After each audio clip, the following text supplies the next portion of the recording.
Back again. I'm with Torsten Schimanski, who we know from Festo in Eatontown, New Jersey, who is now the Director of Open Enrollment Training at NJMEP. Correct? That's correct. Thank you, Welcome Lou. back. Good seeing It's you nice again. seeing you. I think this is now the third or fourth time we've been together. Yeah, absolutely, yes. It's and, been great. It's always been a great. pleasure. Torsten, this is a great event today, and it's so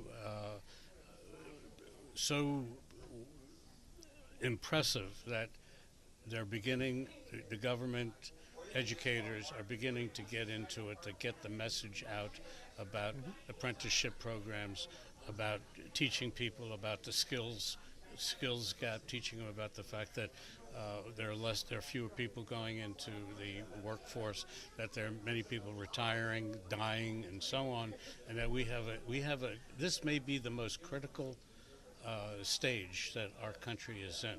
Yep. Worse than even the situations of a Congress that's doing nothing and so on. But I don't want to talk about politics, because I promise not to do that.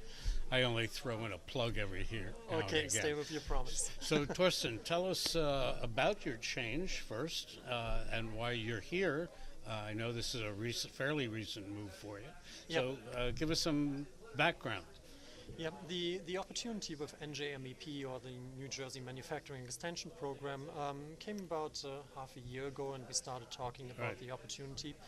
And it gives me particularly the opportunity to work with continuing education and the development of apprenticeship programs. As you know, I have a German background. I started my career with an apprenticeship program, and this is where my heart is. This is what I want to see being developed and being successful in the US, because I believe it is one big part missing in the entire equation we Absolutely. are having right now when it comes to make a job decision, or really to decide what kind of occupation you want to go for. Sure. This is what drives me.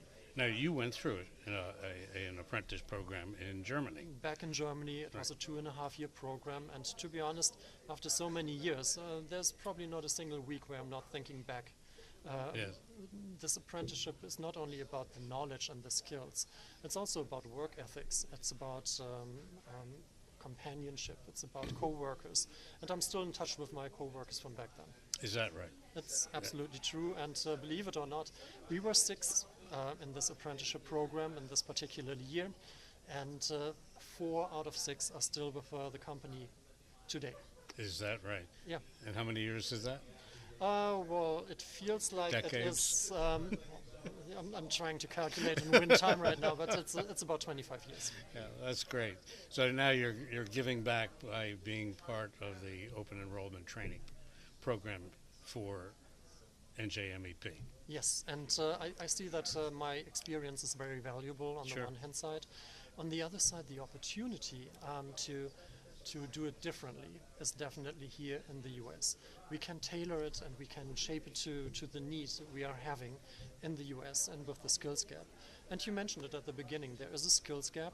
I personally see it as a great opportunity for everyone who is between 15 and 35 years old, trying to make a different decision in life, what to do, where to go with it. Sure. If it is really true that by 2025 we have around about 2 million jobs that are vacant in manufacturing, well, it sounds like a great decision to make. Sure. And with industry and With no debt. and with no debt, absolutely. But also with really interesting technology. I mean, the way technology is developing right now, Yep. and where we are going, where we went to with our smartphones. Can you imagine what's going to happen with machines? Cannot. This is a complete game changer, and I hope that that we are getting the message through that manufacturing is entirely different from what we know today.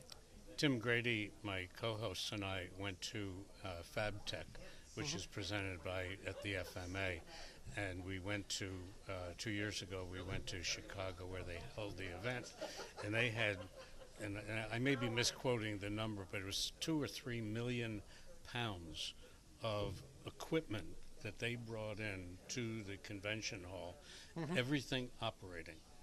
and Wow. it was just unbelievable. As I saw at Festo when I was there, Yep. you showed us how everything operated, and it means so much more when you see the equipment actually operating and saying, "Gee, can I do that?"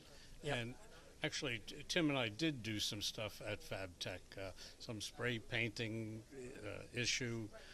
There was also a virtual reality television-like room where you thought you were in the room.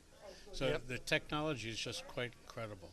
So Yep. what does the open enrollment training mean? I mean, what is your particular function? The open enrollment trainings are trainings that are designed in particular for smaller manufacturing companies. NJMEP is in contact with around about 10,000 companies in New Jersey. And as we heard during the program today, a lot of them have less than 50 employees. So they cannot send or let a trainer come in and train 10, 12 people at the same time, because you should just have to shut down your company for Sure. that time. So therefore we are offering these kind of trainings, open enrollment, public trainings, where they can send one or two at the time to do training in the field of personal development, like sales or leadership. Lean is a really big topic. Six Sigma is a big topic. Sure. But also the entire technology training, hydraulics, pneumatics, has to be hands-on training, and this is what we are doing at NJMEP. So you're doing it right here at the NJIT location. And we can do it at our facility, and we can do it at our client's facility as Right, well. So right, we are right. quite mobile. So and what is the outward reaction to all the manufacturers that you're taking your story to? Are they easily sold into it, or do they get it that it's either this or they're doomed? What's their reactions? It's very diverse, I have to say, and I would think it's quite interesting. And what you said at the beginning, the pain is definitely there, Yeah. but sometimes it feels like the pain is not big enough. What is a kind of a miracle, to be honest, because in 8 years from now, we have probably 2 million open jobs. Sure. So if you don't act now, it's going to be too late. And as a matter of fact, we are too late already. We are starting the first programs right now with 10 or 12 participants, and a half a year later, we have a second cohort. Yes. So there are 12, and another 12, and another 12. Right. So we have to get to a bigger scale. We have to multiply our efforts, because Right. otherwise we cannot fill this demand. And the demand is definitely there per today.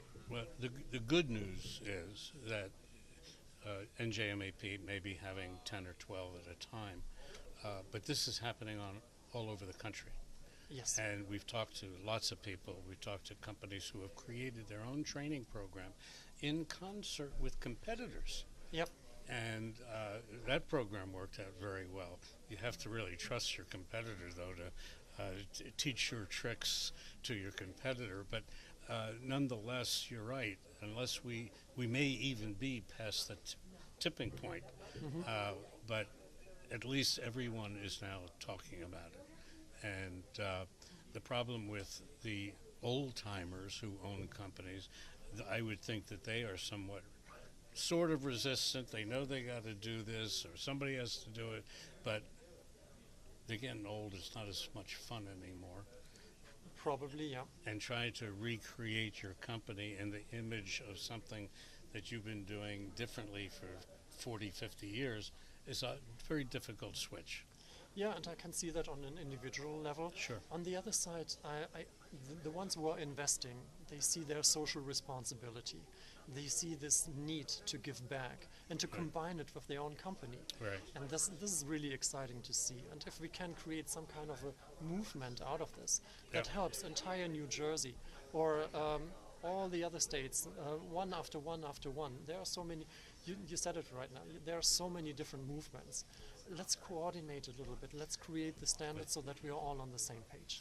I think that's what needs to be done. But if that's not done now and quickly, at least the states are very active. Yep. And I'm really pleased to see that, and the people that we're talking to, they're beginning to realize that if they don't start filling those posts in their companies, they're going to have a fatal end. Yeah, So, you're absolutely right. Now is the time. Torsten, thank you very much. I appreciate you sitting in. Seeing you again. It was great seeing you again. And yes, my hair did get longer since the last time you saw it. Mine got shorter, so therefore, yeah. Okay. Well, I'm glad I had an influence on that. Thank you for hairstyle consulting. You do it all. Okay, thank you. Thank you. Thanks for joining us on Manufacturing Talk Radio. If you'd like to be a guest on our show, contact us at info@mfgtalkradio.com. We'll see you next Tuesday at 1 p.m. Eastern Standard Time at mfgtalkradio.com.